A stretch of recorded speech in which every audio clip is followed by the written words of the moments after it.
Hey, what's up guys? John with Russell Marine Products, and today we're going to take a look at the H-style transducer trolling motor mount. Let's go ahead and check it out.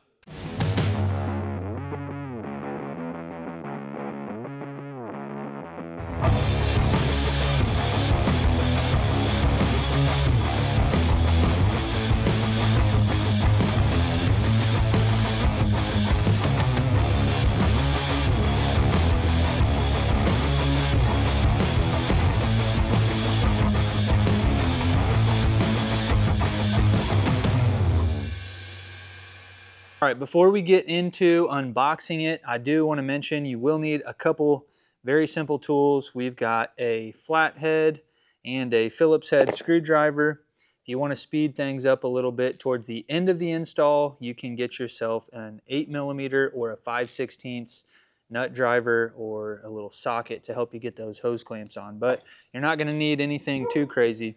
Let's go ahead and open it up, and we can kind of talk about what this is going to work with. This is going to work with the MDI or the MSI Plus transducers.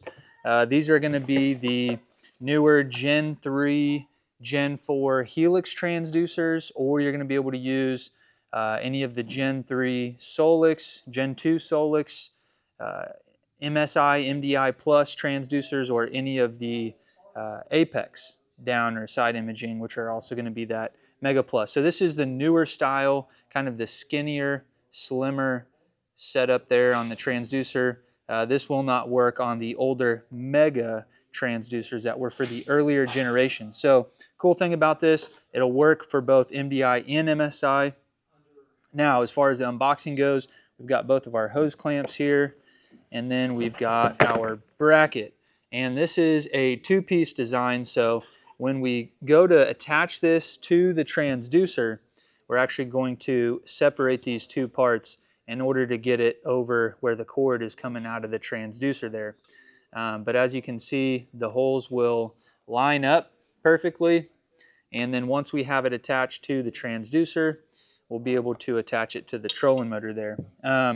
So as far as trolling motors that you're trying to mount this to, we've got a Fortrex here that we're going to mount it today with the US2 transducer. So that US2 transducer won't get in the way of this install, but any of the MDI or MSI Plus built-in transducers are going to get in the way, which if you had that, you're probably not using this product.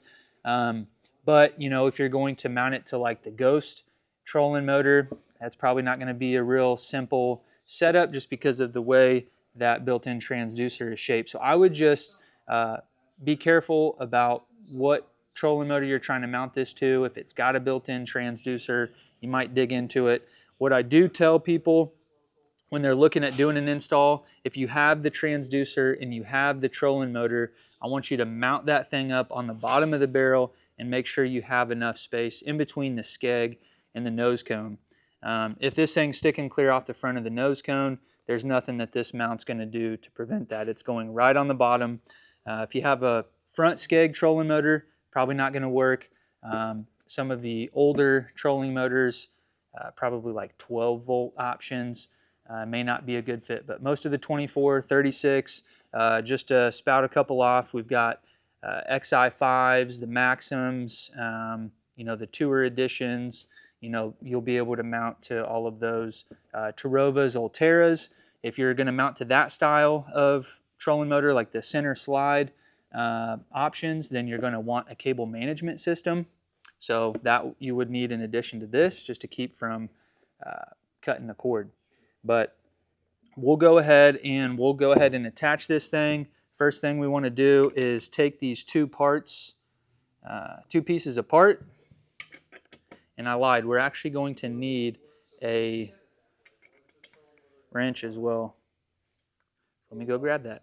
So we're going to go ahead and we're going to take these two pieces and we're going to pull them apart so we can attach the transducer.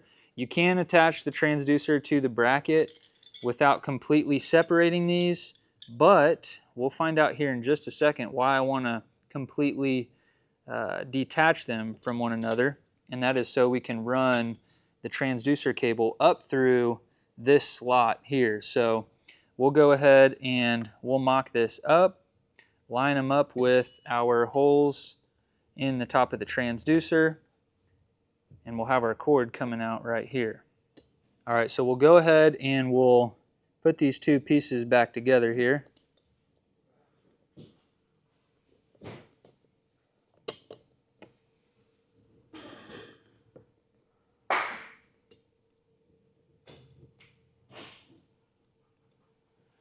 And as long as that cord stays ran through that center slot, we'll be okay. Kind of hard to get your fingers up in there, but once you thread it on by hand, you can run your 3/8 wrench up through here, hold that nut still, so you can tighten it up with your Phillips head. So once you got these two pieces put together, now you're ready to line up your holes in the transducer with the holes cut out in the bracket. So we've got those lined up there, and then we'll just run our screws down through each one, tighten them up. We'll be ready to slap it on the trolling motor. All right, now that we got both of these pieces put back together and we've got our bracket assembled, we've got our cord ran through the center, we're going to go ahead and run our hose clamps through these slots here. We've got two of them, one for the front and one for the back. And this is what we're going to use to attach to the barrel of the trolling motor.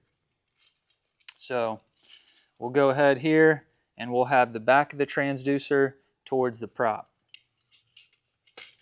And if you can see under this US2 transducer, if you have one of these built into your trolling motor, this bracket actually fits right in that groove there, which actually helps keep that transducer centered and lined up. Keeps it from moving around when you bump into things on the water. So again, you can use this flathead, or you can use a nut driver or a socket, either 8mm or 5/16.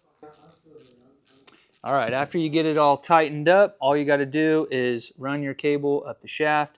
Again, if you have one of these scissor style mounted trolling motors like the Ultrex or the Fortrex, you're going to be able to just run that up the shaft. But if you've got like an Ultera, Tarova, or an XI5, you're going to want a cable management system for that. But if you guys are looking to mount the MDI or MSI Plus transducer to your trolling motor, make sure you check out the H-Style transducer trolling motor mount. If you have any questions, put them down in the comment section below. Shoot us an email over to sales@russellmarineproducts.com or give us a call at 316-313-4113. Thanks for tuning in. We'll see you on the next one. Are you tired of your old marine electronics? At RMP, we make trade-in easy. 3 steps. Step 1, shoot us an email, get a quote. Step 2, send us your old unit and get credit. Step 3, get your brand new unit and get it installed on your boat today.